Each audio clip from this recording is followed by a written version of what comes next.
Good morning and welcome to PFY Live with the Amy and Michael show. I was gonna say, you can get my name, Amy and Michael Show. I like the sound of that, Amy. Well, it's a good thing it's written right below you there. But welcome to Wednesday. We are 1 week into Lent, and I don't know about you, but I'm struggling with some of my penances that I chose to do for the Lord. So trying to just start a new day every day. That's right. That's right, right? Michael's here today. Michael, first of all, how are you guys doing in Texas? I know last week was really rough with the cold weather, and so how are you? Well, we live in Carrollton, which is just north of Dallas, so we're kind of knee deep in it all. I will tell you, it's everything they say and more, but not everywhere. There will be some challenges, and there will be some reporting that has to be done, and some accountability, because it was a fiasco and a disaster. Mm-hmm. It truly is a disaster area. But at the same time, there was much joy. Everybody's doing great. No problems on our end. We do have lots of family and friends that do have stories and things that they lived through and stuff, and some tragedies too. But for the most part, everybody that is in my realm of influence doing great. No damage to the house. Had a little bit of flooding in one area with a washing machine issue, but literally nothing. In fact, we were a house that everybody came to. So for a week, we were packed. If you really want to know, it was really great. I enjoyed it. Yeah, it was a joy to have. What, the grandkids have to stay for a week? Okay, yeah, that's darn. 1 hour for a week, and I didn't cut it. I swear, because that's why they accused me of. You did this, Dad. Somehow you knew it, and you did it. The Lord and I are tight, but right, not that tight. Yes. All right, that's awesome. But we're happy. Pray for Texas. We really do need your prayers. Pray for Texas. Yeah, we'll continue to send the prayers for sure. What are you drinking this morning? Oh, it's just coffee Flint, Oh, black coffee. I usually drink black coffee anyway. I don't sweeten it up, but I always put in cinnamon. But not today, because that's a little bit. And it's not because I hate it, but because I love it. But I want to love him more. So I love that. Yeah. This is why we do anything, right? That we, any sacrifice, any prayers, because we want to love God more. That's so beautiful. That's what penance is, by the way. Penance should be a joy. If you're a saint, penance should be a joy. Well, wasn't that the reading on Ash Wednesday about, if you're fasting, don't make it look like you're fasting, or if you're gave up chocolate, don't be mad. I mean, that was not in scripture, but I'm just paraphrasing. It was I'm not sure. And in almsgiving, don't know, the left hand from the right hand, so it's all about that. It's all about that. So today we're going to continue our conversation about communication and building your team of success, your team that can work alongside of you and deliver the God's mission, right, that he has given to you. And the topic today that we want to talk just deep into is celebration of successes. And is it important? If it is, why is it important? What does it do for a team? So let's just start out with, why would we celebrate having successes, big or small? Well, woo! This is started off. Yeah, right? Come on. Instant change and energy. Let me go get my sparklers. Exactly right. And now for my penance, I can't drink my coffee. Do not ingest those. That's bad. Oh, gosh. Is celebrating important? And the answer is, are you kidding? It is the grease that makes life living. It is everything. I'm glad we're talking about celebrating in sort of this little sequence that we've done on building community. And we're ending with joy. And we're ending with the purposefulness of celebration. Because when used in the right hands, celebration, it brings out more of us than we normally would do, and it helps our community accomplish more, be more, tighten more, everything more, because of celebration. It's that important. It's so important that Well, you know, I don't know if you guys, if you're doing the year with Father Mike Schmitz, I just love that program, loving it. We're going through the Old Testament right now, and we've just gone through, I mean, we're hearing it for the millionth time about all the specific feasts. This is a feast. This is a feast. This is a feast. It's important for you to stop and to celebrate and acknowledge. And I love the stories of you know, the crossing of the Red Sea, where God told Moses, I need two pillars of rocks. I want one to be built, put in the middle of the river, and one on the end. Actually, it's not Moses; it's Joshua when they're crossing over. Yeah. The second time, he split the sea, and as they're walking, it's called the pillar of rocks. It's in Joshua, I think Joshua 4, something like that. But it's called pillar of stones or memorial stones. And the reason why he says to do that is for two reasons. One is for you to remind you of all the things that God has done for you, and the other one is for your children. So celebration is like that. It's for us to solidify the things that we've done, the reason why we're doing it, the amount that we've been giving, the connection that we have, but also for others. It's just a powerful tool. Wow, that's Done awesome. right. So we got things to talk about for celebration. Well, and just a side note, we celebrate feast days here in our family. And one of the little things we do is we would have ice cream at night, you know, after dinner. So almost every day, Eddie's like, "Is today a feast day, Mom?" And I'm going to look at the camera. Can we find a feast day? Yeah, can we find a feast day to celebrate?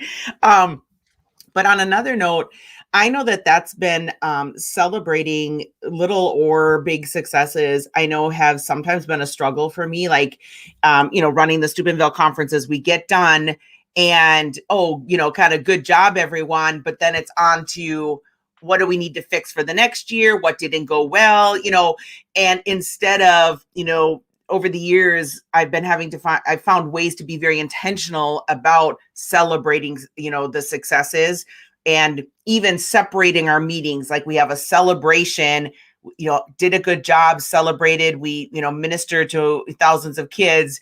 And then we have a separate meeting of, okay, now let's talk about what things might not have gone well that we need to fix for, you know, the next year. So I know that, you know, it's been a lesson that I've had to learn in leadership of really stopping to celebrate.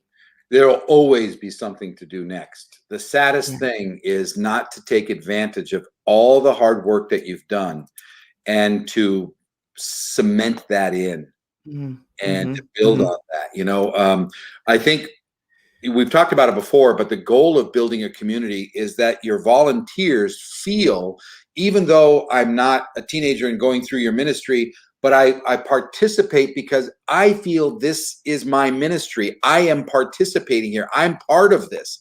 I'm not a victim of this. I'm not just something that you told me to go do and I did and it was done and you said thank you, I appreciate it. But I want to create that experience where this is me. I'm living this. This is my community, and that happens through the celebration part. Otherwise, it's just work, and I've got enough of that. Well, exactly, right. And I think that particularly in the place of being a volunteer, that's a way that they feel appreciated, right? For their time, for their resources, for their, you know, whatever part they played in the success of whatever it was, a retreat or setting up the youth room every single, you know, night that they have youth group, any little thing, right, that you're celebrating with them, I think is super important. What are some of the ways that celebration can look like? Oh my gosh. Well, think about this. The reason why you're celebrating will dictate what you're trying to do. In little ways and big ways. I mean, literally, you use it like a ninja. You look like a tool to get in there and solidify things. So look for all kinds of ways, whether it's just acknowledging what people are doing. But when it comes to celebrating, what you're trying to do is to bring emphasis to something. That's what celebration is. We're celebrating something, whether it's an event, whether it's a person, whether it's a, you know, whatever it is. But it's supposed to bring focus. And sometimes celebrations can be smaller things where it's let's take a breath before we move on. And to me, that's a strong leader. It's like you said, when you acknowledge the fact that we can't move on or we shouldn't move on to the next tornado until we take a breath and just acknowledge what we did, one for us and two for where we're going, you know, or who else is involved. And I want people that are that are going to take this moment with me to know that we know, to know that you've been acknowledged, to know that it wasn't little. Mm-hmm. And Mm-hmm. however you do that, that's sort of the goal. So whether it's one of my favorite days of the year is at the end of our youth year, we have a meeting just for every volunteer that ever gave a minute of time. They got an invite. And sometimes it's the list is massive. We don't get everybody. Sometimes it was like, I just picked up cookies for you one time. It was like, I know, you are so amazing. We want you to come. And we have a dinner. And it's put on, but it doesn't cost much. It's a spaghetti type of thing, but we have a dinner at the church and we bring everybody in, and that gives us an excuse to show them the fruits of their impact. So sometimes we have the kids come out and do a presentation. Sometimes we have a video of a slideshow, something that says your little tiny fish that you gave, or sometimes the baskets that you brought, God multiplied like crazy. Yeah. One night. And it changes everything. People want to be a part of something. Yeah. And Yeah. so look for ways to. That's the purpose of it. So I love your idea of sharing some of the fruits of the ministry, because I do think that there are people who do volunteer, or even some staff members. They might do the registration on the front end, right, for the event, but they never really get to see. They're maybe not able to be in the room to see transformation happen for young people, or they're not the ones who receive the letter from a parent or the email from a neighboring youth minister of the impact that event or the conversation, whatever it was, had. And so I think that's super excellent idea to incorporate that into a celebration evening day event, of maybe having even a youth come in, right, and give their own testimony, or to do kind of a video type piece. I think that's super excellent idea and powerful.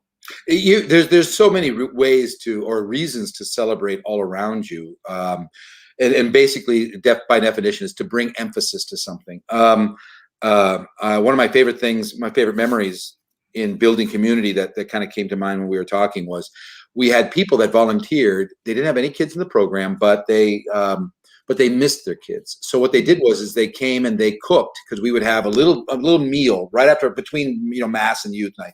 So they would come over and we would feed them, and was all kinds of things. But they were there hours before the kids were, and they left right after the kids got their food and were gone. They cleaned up and they were gone. And always in the background, always in the background, always in the background. And I remember, once a year, and then we try, after a while, once they got used to it, they would try to avoid it. So we would have to be sneaky about it.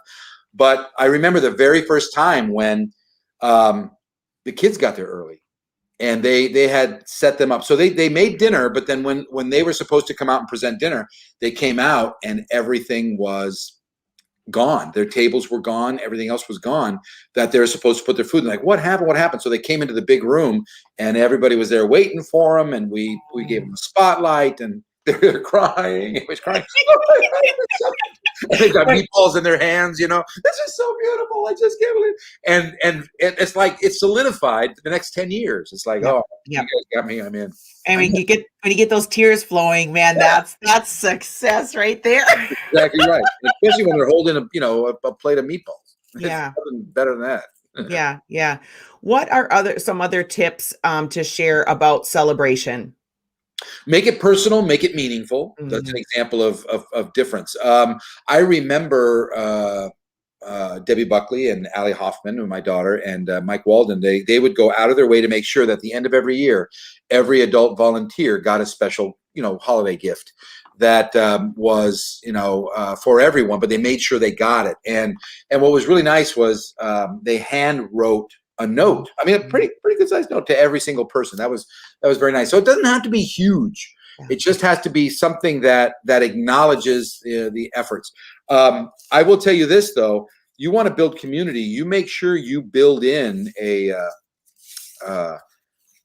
barbecue night. I was going to say margarita night, but that's not what I meant. Are you sure? Yeah, and then barbecue night, but a reason to gather. Yeah. And you'll see most of our connections in our support community are not made during the things that they're doing to connect. I mean, it's in the off things. Mm. It's in the talking afterwards. It's in the my father, who I watched when I was growing up, work. He was wonderful at building community. Is everybody who was part of the faith coaching, we call them faith coaches, he called them moderators. They had their night every Wednesday. And it was, a lot of it was to prepare for Sunday, but most of it was for their own edification. So they did Bible studies and they connected. But in other words, that was them saying, this is my community. Right. And right. our outreach is to serve the youth. But that Wednesday solidified that whole thing. And that celebrating, that getting together on a regular basis is everything. I will tell you this one tip: big and small, large things, small things. When you think about what you want to bring emphasis to, that will tell you how to party, when to party. Individuals, do we celebrate individuals? I will tell you this: people they want to be part of something larger. So when you let me know that you know me, I'll knock down the walls for you. But make it personal. Know that not everybody wants a spotlight. Not everybody wants that, make it about me on the center stage. I'm one of those people. Yeah, I couldn't hold it that long. But literally, not everybody. They would die if they had that moment. So if you would, let's celebrate in another way. Let's do something a little bit more personal. Let's, Right. thank you notes, card letters, Right. phone calls. Yeah. Well, it's sort of like, on your birthday when you go to some restaurants, right? And, you either have to wear the big sombrero hat or you have to sit on the saddle at Texas Roadhouse and they sing you happy birthday. Like my husband, that is like no go. Like he will literally get up and leave the restaurant if something even inkles like it's going to happen for his birthday.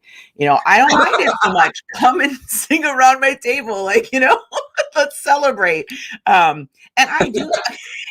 I think one of the things I like to do, and this just actually gave me an idea. I don't think we do it for our volunteers currently, but I do this for my staff, like asking as part of our interview process or onboarding process of new staff members is, what is your love language? You said, some people, they don't want to be called up in front of the room to be appreciated, right? Like that's just like the death of them. But a handwritten note or taking them out for coffee, like, how do they like to be loved and celebrated and appreciated? Teens probably, on the other hand, they probably don't. I mean, most of them, right? Probably, yeah. It's my birthday. Let me stand up. Everybody cheer and clap and sing me happy birthday. And I think that's really important to acknowledge individuals. I think today we don't. I think we don't do enough of that celebrating of either milestones, so like your birthday or your baptism day, or maybe there's some other success that you had, or even if you have teens, right, that are your peer ministers, right, celebrating them too for the gifts that they bring to the team. Oh, absolutely. And we had an event happen helping, and keep in mind, I never ran the youth department. I was one of the helpers, but I was always in the spotlight because Debbie didn't want to be, so she would always push me up front, which is fine. That's one of my love languages. Is that's a gift I try to bring. So we were a great team that way, and they would always celebrate my birthday because it always fell on the youth retreat weekend, which we started a long time ago. So, but I became very aware one time where I realized that there was other people in the audience that had birthdays that same week that didn't get the big sit the chair in the middle of the room, let's give them presents and say thank you, and which was wonderful, absolutely wonderful. One of my love languages is gifts, so I love it. I mean it up. But also I became very aware that there are others that are not getting what they need. So we started instituting things that we started paying attention to that too, where if we're bringing focus to one person, we want to make sure that we're looking for the ways of acknowledging others in the group too. And that goes with your support group too. There are some people that are Herculean efforts that you want to make sure you love on because they're foundation and they're pillars, and it's wonderful. And don't pull away from that. Love on that, but pay attention to the ones that are the minor players, because they might not be minor players forever. Right. Look for ways to celebrate them too. Here's one little tip that's about celebrating, but it's more on a personal level for everybody, and that is feedback. Mm. Feedback, especially feedback for reinforcement. It doesn't have to be feedback for improvement. It can be feedback for reinforcement. But to get into the habit as a minister, that the little concept of is I work behind my eyeballs. I don't see me. And unless I've got video, I don't know how impactful I have except by outside input. So most of the time, my brain is filling in how I'm doing. And if you're like the normal person, it's either not positive or it's not accurate. I'm not good enough. I didn't do that well. All that good stuff. Right. So you as a minister have a superpower. And it's very simple. You hold up the mirror of them whenever you can. And you give them feedback, whether it's on the fly, I call them drive-bys, or whether it's specific written out, you need to know this, or more formal in front of an audience where I'm going to read you examples of what we think is important and bring focus to. So feedback has two pieces for reinforcement. Most people just give observations. That's the first one. Be specific in your observation. This is what I see you doing. Let me be specific. Because if you were just to say, gosh, you're so good, you may go, well, thank you. You're correct. I don't, hey, thank you. I don't know what to do with that. I don't know what good is. Are you talking about my hair? What is good? What is good? So I don't want, feedback is different than an attaboy. Feedback is you did this well. And there's clarity. And then the biggest piece, especially in celebrating, is the impact it had. This is the impact that it had, and you need to know it because it is huge, or it's important. I call them tornado notes because life is a tornado, and I'm going to be in your tornado, and I give you a note every once in a while that says, by the way, here's what you did. It's amazing because. Thank you. That's all it is.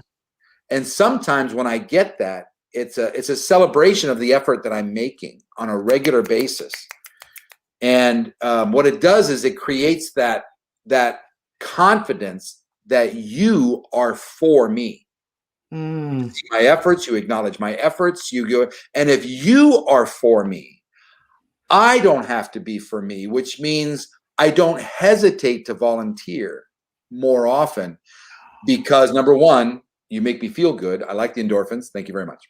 And number two, I know that it's being acknowledged and not wasted as opposed to, it's not a drudgery. It's almost like candy. So that is what I'm talking about creating a support group through acknowledgement, through party, through celebration. All it's so important. It's like grease. That's awesome. I was just thinking too that these tips apply to your donors as well. Yeah, man. Right. So celebrating your donors, and then telling them the impact, right? That your dollars are making the impact, sharing a specific story about a teen, right, for your program.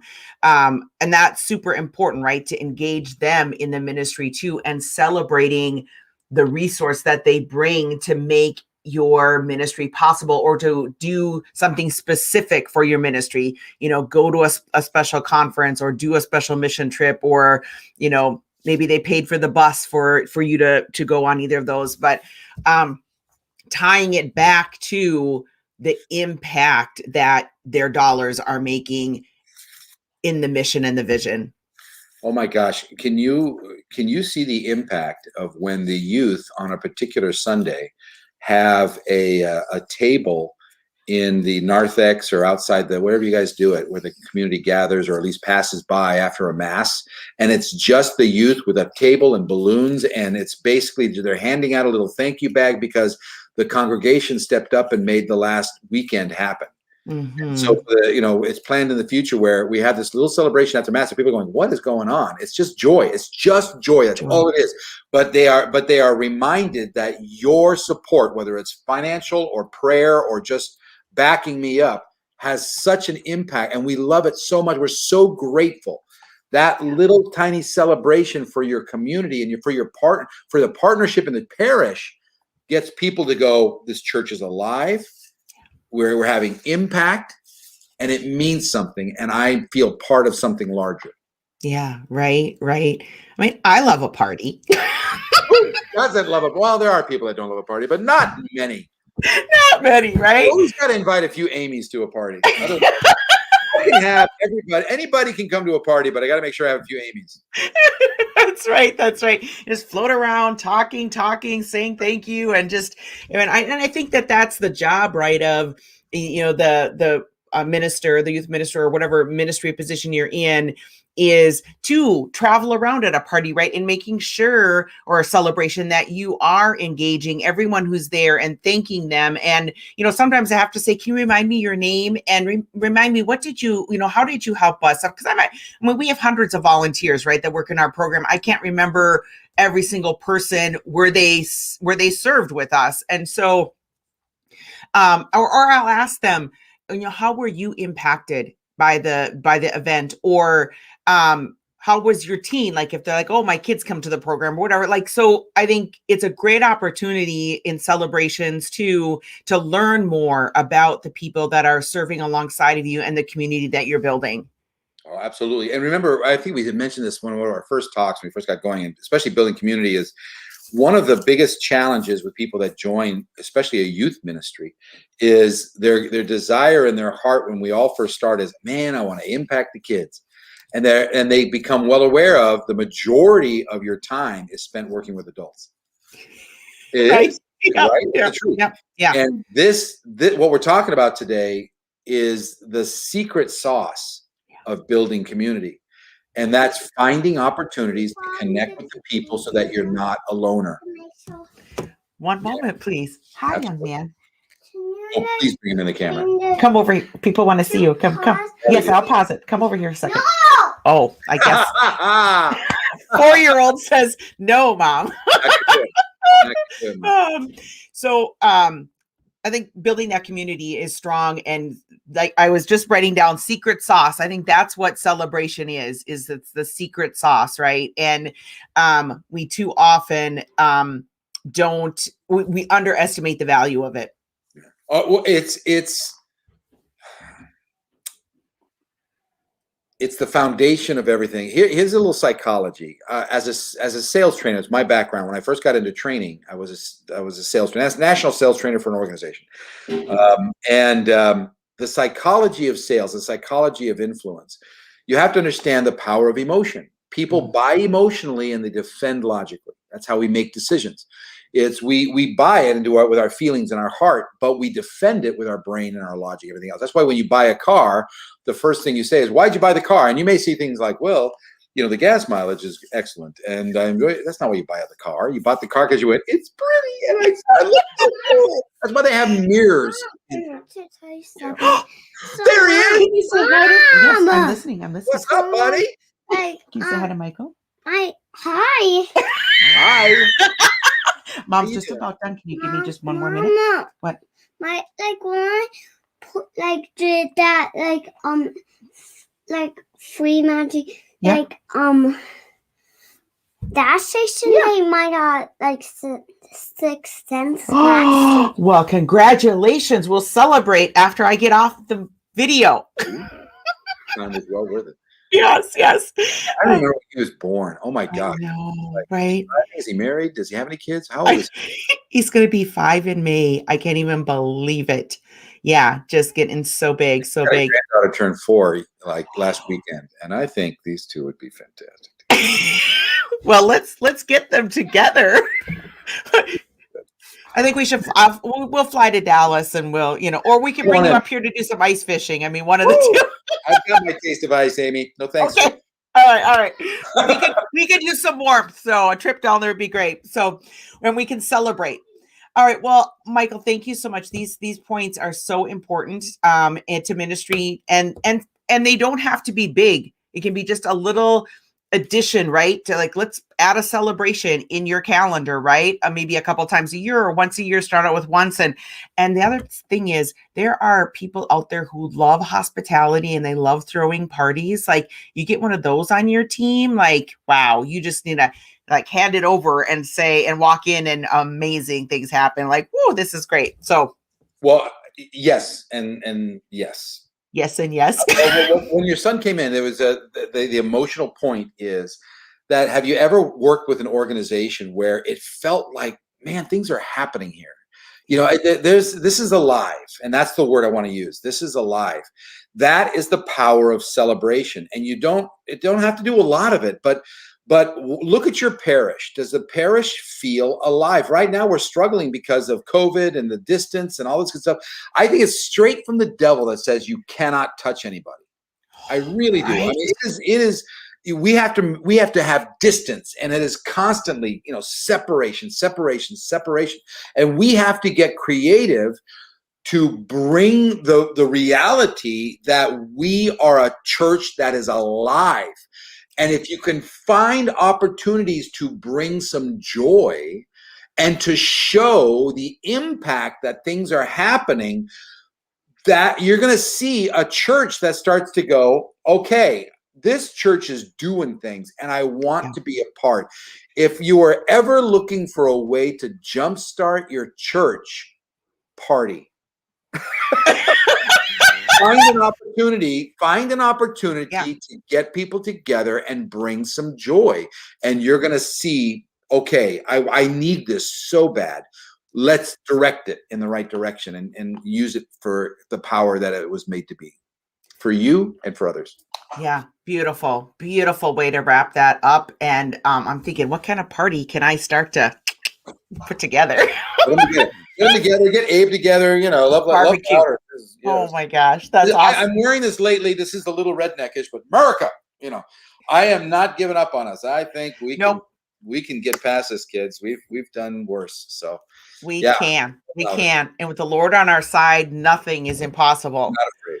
All right. So we're wrapping it up. Thank you so much for joining us. Next week, we're going to be talking again with Michael. So excited. And we're going to be talking about some skills for public speaking. Yep. That's right. There's a little preview. You'll have to find out what that was all about. All right. We'll see you next week. Thanks again, Michael. God bless you. Bye. Happy Land.